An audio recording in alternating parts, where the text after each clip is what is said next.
আমি একটু মানবাধিকার কর্মী নূর খান লিটন আপনার কাছ থেকে শুনতে চাই, সেটা হচ্ছে সরকারের সমালোচনা করতে গিয়ে আপনার কেউ কেউ আপনার আওয়ামী লীগকে নর্মালাইজ করছে, এই ন্যারেটিভটা কতখানি সত্য?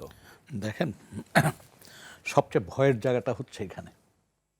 অর্থাৎ আমি এখন কোনো একটা বিষয়ে আমার সরকারের পদক্ষেপগুলো পছন্দ হচ্ছে না, আমি সমালোচনা করছি, করার সাথে সাথে যে কথাগুলো চলে আসছে, আমি প্রথম হচ্ছে ফ্যাসিবাদের দোষর, তারপরে যেটা বয়ান দেওয়া হচ্ছে সেটা হচ্ছে যে সে এই বক্তব্যের মধ্য দিয়ে মূলত আওয়ামী লীগকে পুনর্বাসনের জায়গায় নিয়ে যাচ্ছে।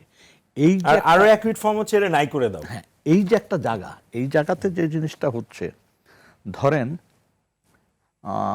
আমি খুব ছোট্টভাবে দেখতে চাই, রনি ভাই যে কথাগুলি বললো কোনো জায়গায় দ্বিমত আমার নাই, শুধু একটি জায়গায় আমি বলি, ওই আমলেও সমালোচনা করেছে, এই আমলেও সমালোচনা করছে, সেই জায়গায় আপনি কি করবেন? এলাও, কোনো সমস্যা নাই, ওয়েলকাম। কিন্তু সেটা হচ্ছে না, হয়েছে এটা না হলে আমাদের দাঁড়াইতে হবে।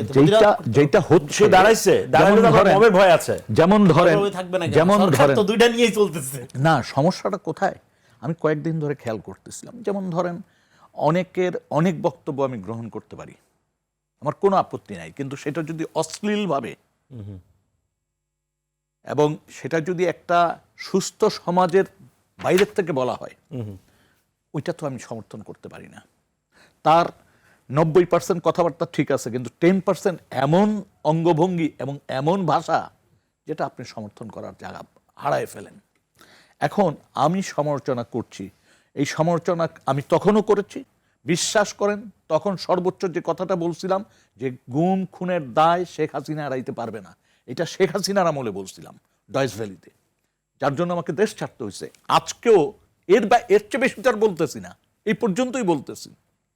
কিন্তু দেখা যায় যে যখন কথাটা চলে যায় যে বর্তমান অবস্থা নিয়ে আমরা যখন কথা বলি, তখন ওই যে মবের যে গ্রুপ, এরা তখন অ্যাডভান্স এমন কিছু কথা বলে ফেলে যাতে আমি মুখ বন্ধ করতে বাধ্য হই।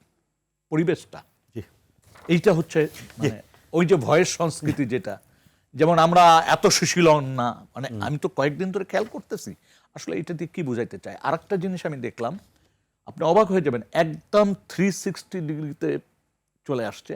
একটা কথা সবাই বাজারে বলে ফেলতেছে, আওয়ামী লীগের আমলে কেউ সমালোচনা করে নাই। এটা কিন্তু খুব ডেঞ্জারাস কথা।